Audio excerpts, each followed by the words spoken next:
नमस्कार दोस्तों, इस चैनल पे आपका स्वागत है। तो आज हम लोग इस वीडियो में अरस्तू के बारे में कुछ महत्वपूर्ण तथ्य देखेंगे। तो चलिए आइए हम लोग देखते हैं इस वीडियो को।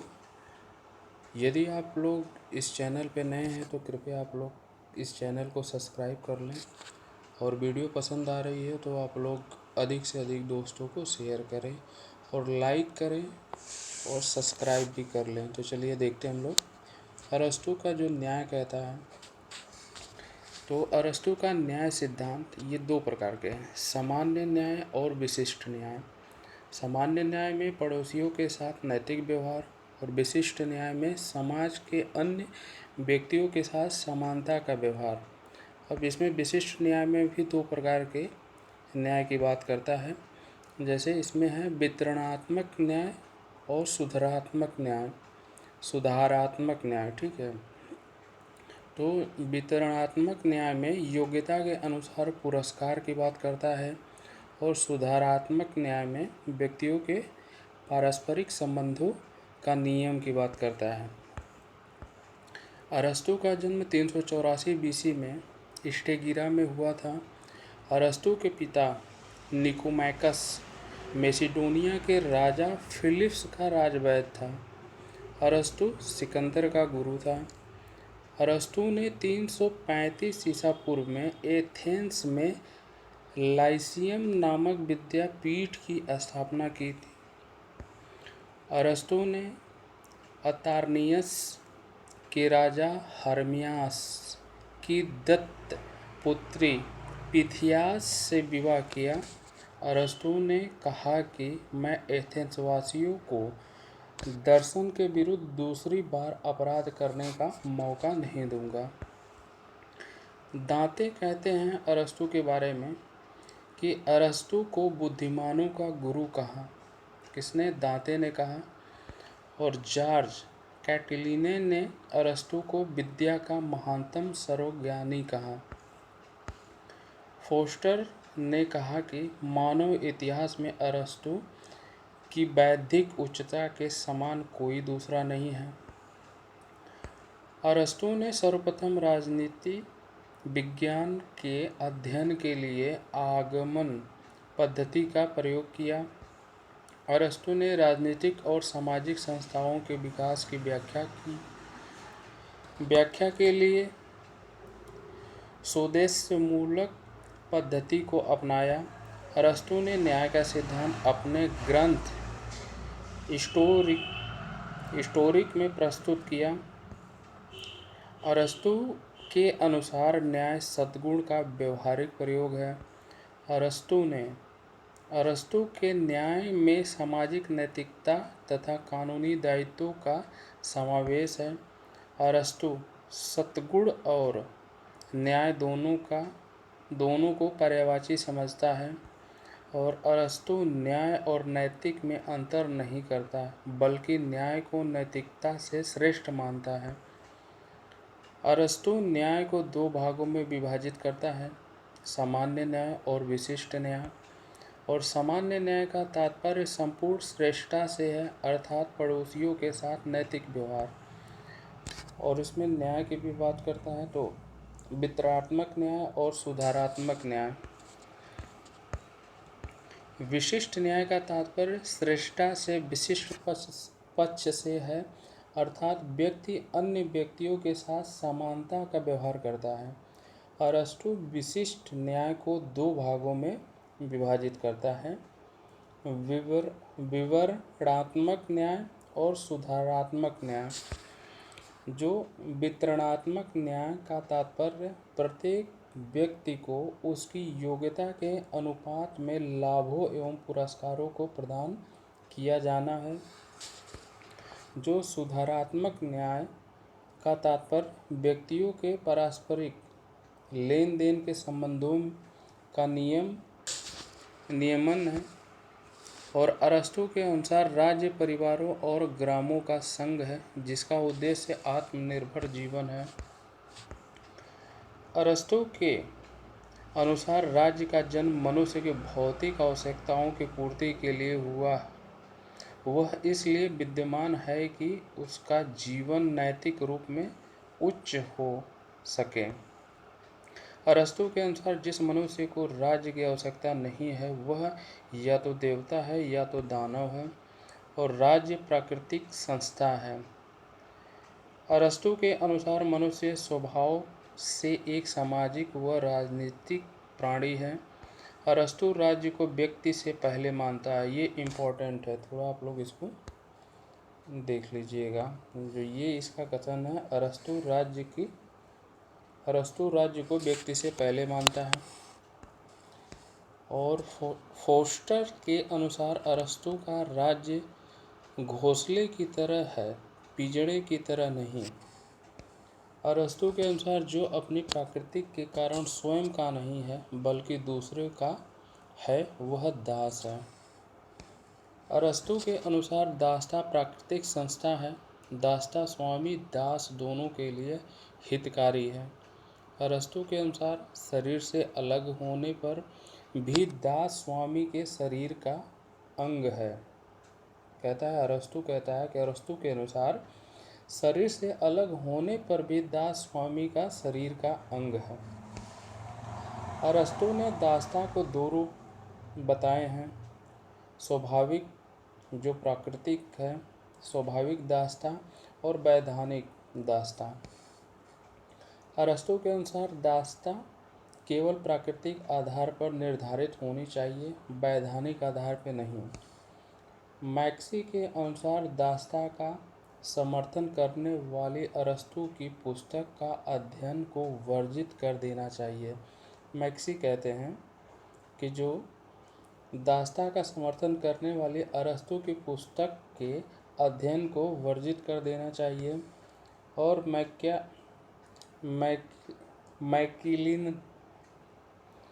मैकिलवेन के अनुसार दास पशु तो बना दिए जाते हैं पर उन्हें मानवता से मुक्त नहीं किया जाता है। अरस्तु के अनुसार कानून का अर्थ वासना से मुक्त है। ये भी कथन इम्पोर्टेंट है। अरस्तु के अनुसार कानून का अर्थ वासना से मुक्त है।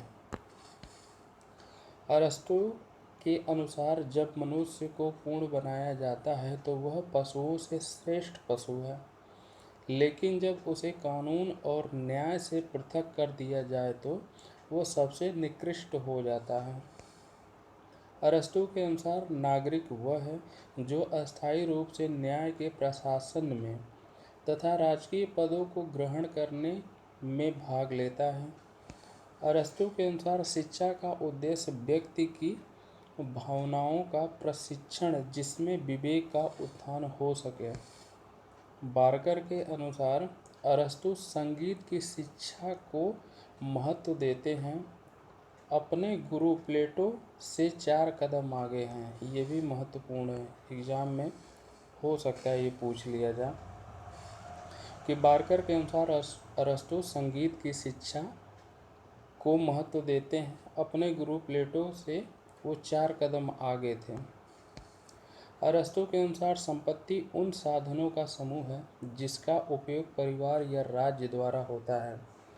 ये भी महत्वपूर्ण कथन है कि अरस्तु के अनुसार संपत्ति उन साधनों का समूह है जिसका उपयोग परिवार या राज्य द्वारा होता है। अरस्तु के अनुसार धनोपार्जन का सबसे घृणित उपाय ब्याज लेना है। अगला हम लोग देखते हैं, अरस्तु संपत्ति को संबंध में व्यक्तिगत स्वामित्व और सार्वजनिक उपभोग का समर्थन करता है। अरस्तु के अनुसार स्त्री पुरुष स्वामी दास के योग से जो समूह बनता है वह परिवार है। ये भी महत्वपूर्ण कथन है।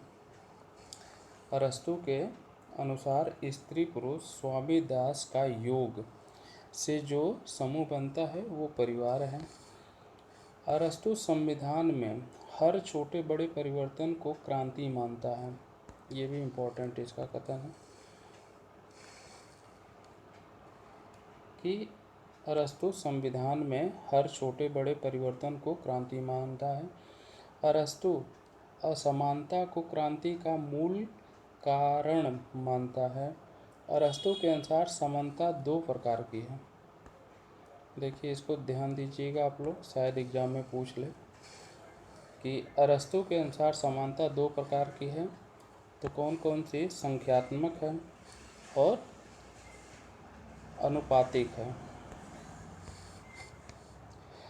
संख्यात्मक समानता सबको प्रत्येक बात में समान मानता है और अनुपातिक समानता व्यक्ति को योग्यता के अनुपात में समान और असमान मानती है। अरस्तू अनुपातिक समानता का समर्थन करता है। ये एग्जाम ओरिएंटेड इम्पोर्टेंट है। अरस्तू अनुपातिक समानता का समर्थन करता है। अरस्तू के अनुसार जिस प्रकार निरंतर उत्पन्न होने वाले छोटे छोटे खर्चे सारे धन को खा जाते हैं, उसी प्रकार कानून के उल्लंघन की भावना अल्पतम रूप से भी प्रवेश कर जाने पर राज्य को नष्ट कर देती है। मैक्सी के अनुसार राजनीति विभाजन क्रांति रूपी विष का प्रतिकार करने के लिए अरस्तू से अधिक विश्वसनीय उपायों का निर्देश नहीं कर सकता।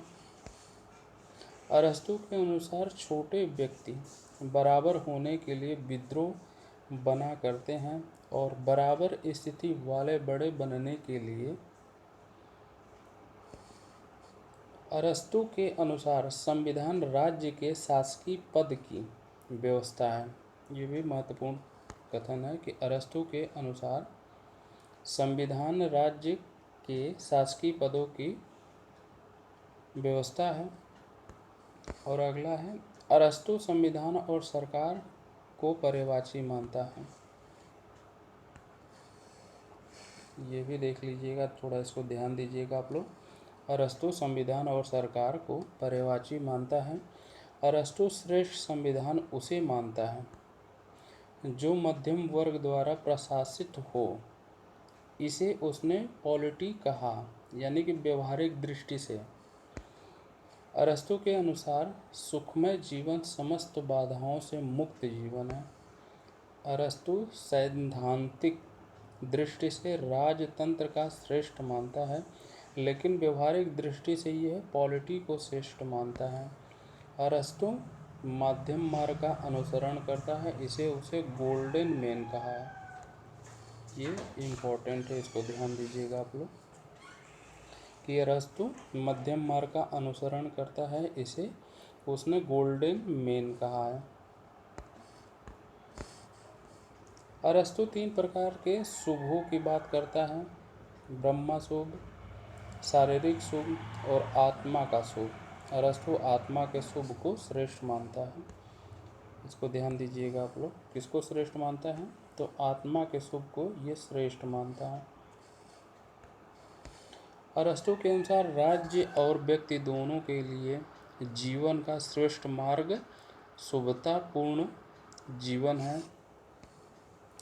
अरस्तू के अनुसार आदर्श संविधान वह है जिसमें दार्शनिक प्रवृत्ति तथा व्यवहारिक गुणों से संपन्न सभी लोगों को ऐसे अवसर मिले जिसमें वे सुखी जीवन जी सकें। सेवाइन के अनुसार जिसे अरस्तू आदर्श राज्य मानता है वह प्लेटो का उप आदर्श राज्य है। ये भी महत्वपूर्ण है सेवाइन जी का। सेवाइन के अनुसार जिसे अरस्तू आदर्श राज्य मानता है वह प्लेटो का उप आदर्श राज्य है। सिंक्लेयर के अनुसार अरस्तू वहाँ से प्रारंभ करता है जहाँ से प्लेटो छोड़ देता है। इवेंस्टीन के अनुसार अरस्तू का आदर्श राज्य वह है जो प्लेटो के उप आदर्श राज्य है। इसे भी मनुष्य द्वारा अपूर्ण विश्व में साकार रूप प्रदान किया जा सकता है। मैक्सी ने अरस्तू के प्रथम राज्य वैज्ञानिक कहा। ये महत्वपूर्ण है।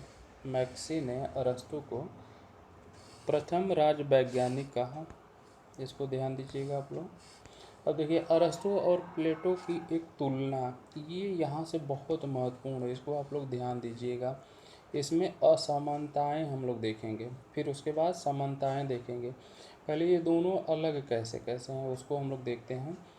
तो प्लेटो की जो पद्धति है निगमनात्मक पद्धति है, अरस्तु की है आगमनात्मक पद्धति। और प्लेटो दार्शनिक शासकों द्वारा प्रशासित राज्य को श्रेष्ठ मानता है। प्लेटो दार्शनिक शासकों द्वारा प्रशासित राज्यों को श्रेष्ठ मानता है।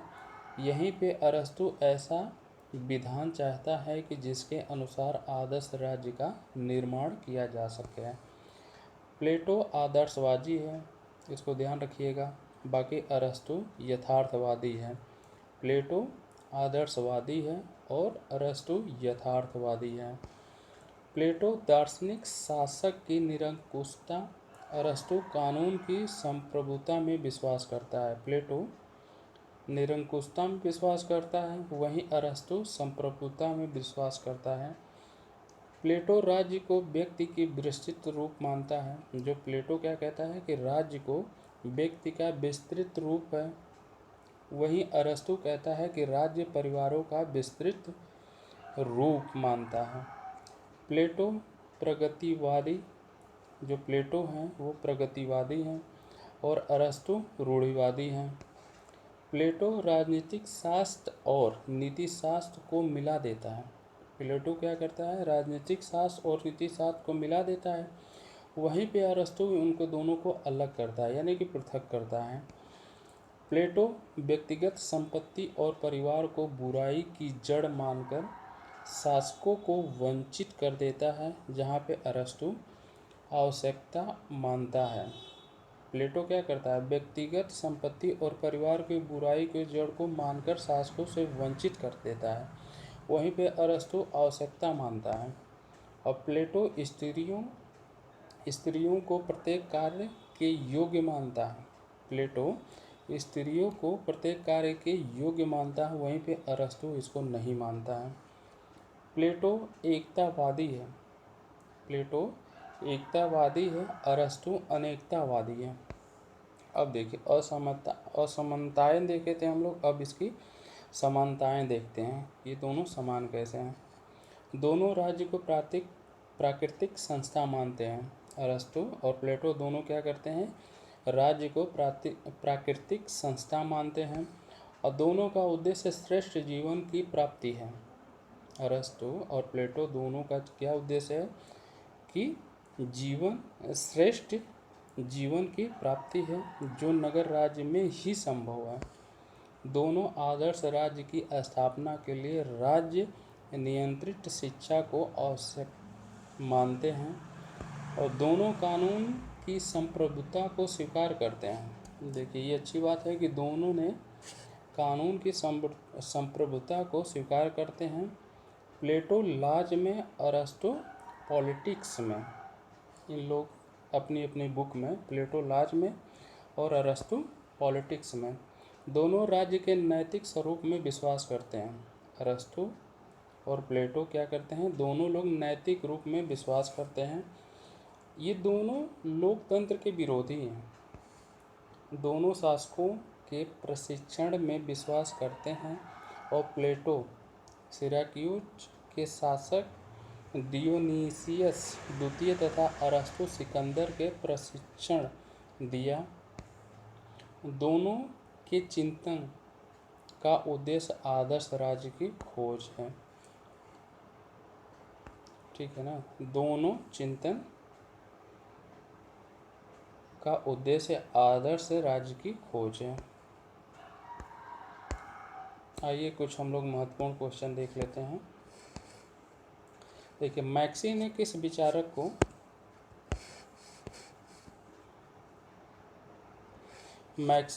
विचारक को प्रथम राजनीतिक वैज्ञानिक कहा, तो ये हो जाएंगे अरस्तु।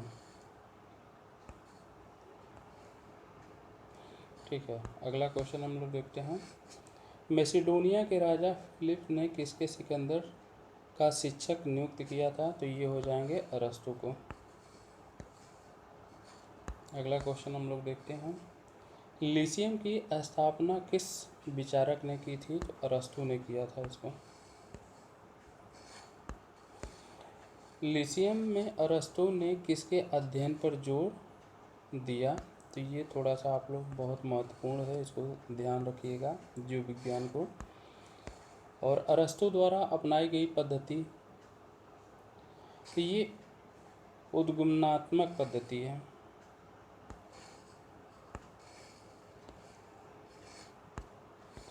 संविधानों का वैज्ञानिक वर्गीकरण करने वाला विचारक है तो अरस्तु है।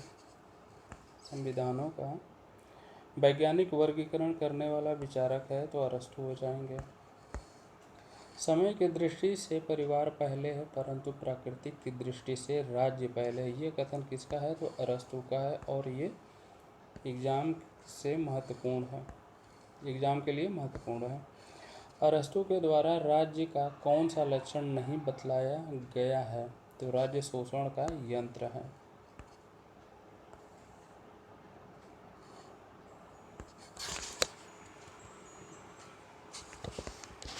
राज्य का उद्देश्य केवल जीवन व्यतीत करने के लिए नहीं वरन उत्तम जीवन के लिए है, यह कथन अरस्तु जी का है।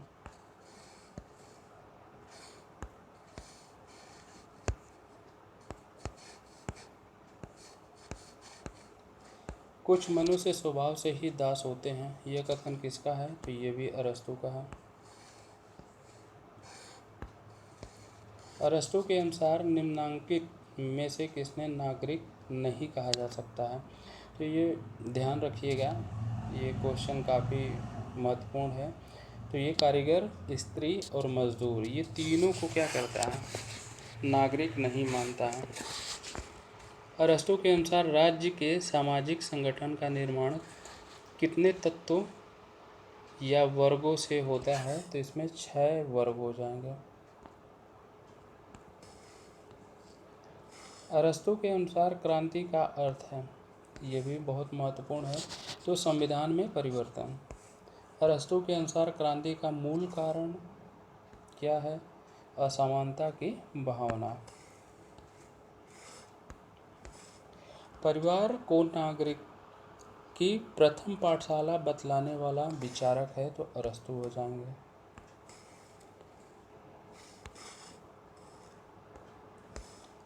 दास प्रथा को नैतिक बतलाने वाला विचारक है तो ये भी अरस्तु हो जाएंगे। दास प्रथा को नैतिक बतलाने वाले। और वितरणात्मक न्याय का विचार किसका है? तो ये अरस्तु का हो जाएगा। अरस्तु क्रांति के किस सिद्धांत का समर्थक है? अरस्तु क्रांति के किस सिद्धांत का समर्थक है? तो ये है प्रकायवादी का। तो इस वीडियो का ये लास्ट क्वेश्चन था। यदि आप लोगों को वीडियो पसंद आ रही है तो कृपया अधिक से अधिक लोगों को शेयर करें। यदि आप चैनल पे नए हैं तो कृपया इस चैनल को सब्सक्राइब कर लें। और क्या नाम कि आप लोगों को ये PDF मेरे टेलीग्राम पे मिल जाएगी। आप लोग अगर इसका PDF चाहते हो तो आप लोग टेलीग्राम ज्वाइन कर लें, वहाँ पे मिल जाएगी। टेलीग्राम है अरुण ईडू हब। ये डिस्क्रिप्शन बॉक्स में टेलीग्राम की लिंक है, आप लोग वहाँ से डाउनलोड कर लीजिएगा PDF। और डेली 8 बजे आप लोगों को क्वेश्चन भी कराया जाता है, आप लोग वहाँ क्वेश्चन में भाग लें। धन्यवाद आज के लिए।